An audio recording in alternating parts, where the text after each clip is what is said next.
Ulitin ko, your faith should not stand in the wisdom of man, but in the power of God. Ang pananampalataya daw natin ay hindi dapat nakatayo sa ang pag-asa natin sa mga tao, mga pangako ng tao, o anumang bagay sa mundo ito. Ang ating pananampalataya ay nakatayo sa karunungan ng Diyos. Sa inyo pong kalagayan, no? Hindi lang yung relationship sa family, kundi yung relationship niyo po sa Diyos ay tunay ng, sabi nga ay maitayo natin na maging matatag. Kasi siya yung pinagmumulan ng ating pananampalataya. Pag mayroon kasing faith ang tao, sabi nga, nothing is impossible. Everything become possible.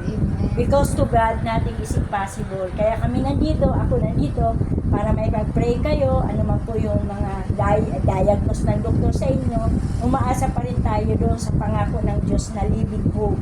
Ang binibigay sa atin ng Diyos, hindi lang yung hope na mayroong tuldok or question mark o ano.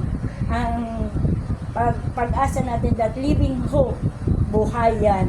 Ibig sabihin, pagbuhay, walang kamatayan kasi ang living hope.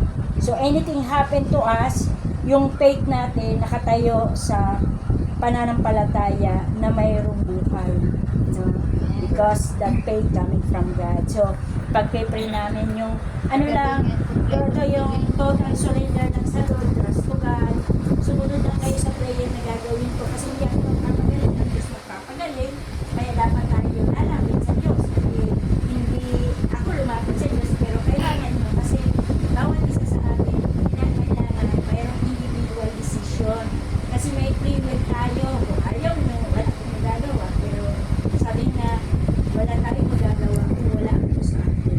Kaya kailangan natin ng Diyos. Kaya sumunod lang kayo at iniya sa panalangin na gagawin ko ha. Panginoon Diyos, sa oras po ito, sinusuko ko ang aking buhay. Tinatanggap ko si Jesus bilang Panginoon at tagapagligtas ng aking buhay.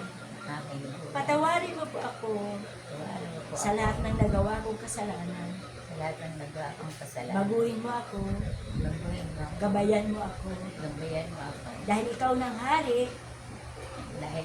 At Panginoon ko. Panginoon Jesus. Nananampalataya ko. Sa buhay na pag-asa. Na pangako mo. Sa pamamagitan ng latay. Na tinanggap mo.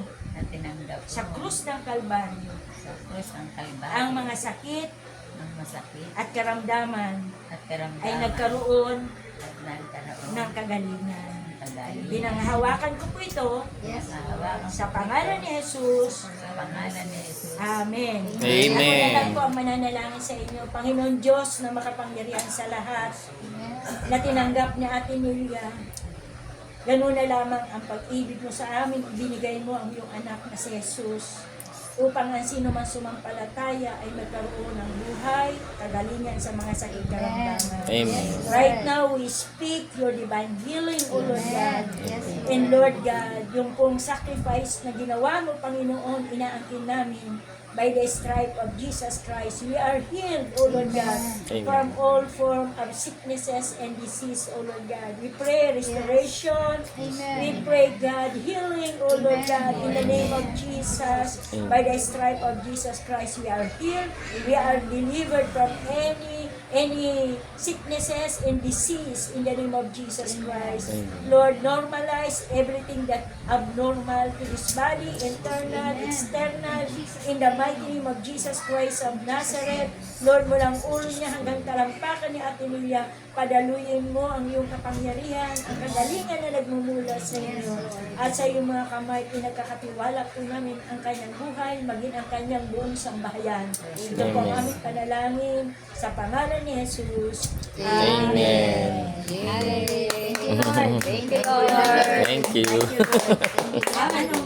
Anong Happy New Year? Happy New Year to you. Happy New Year, Happy New Year. Happy New Year to us. Yay! Tinatawagan ako ng mama mo, nasa Sambuanga ako.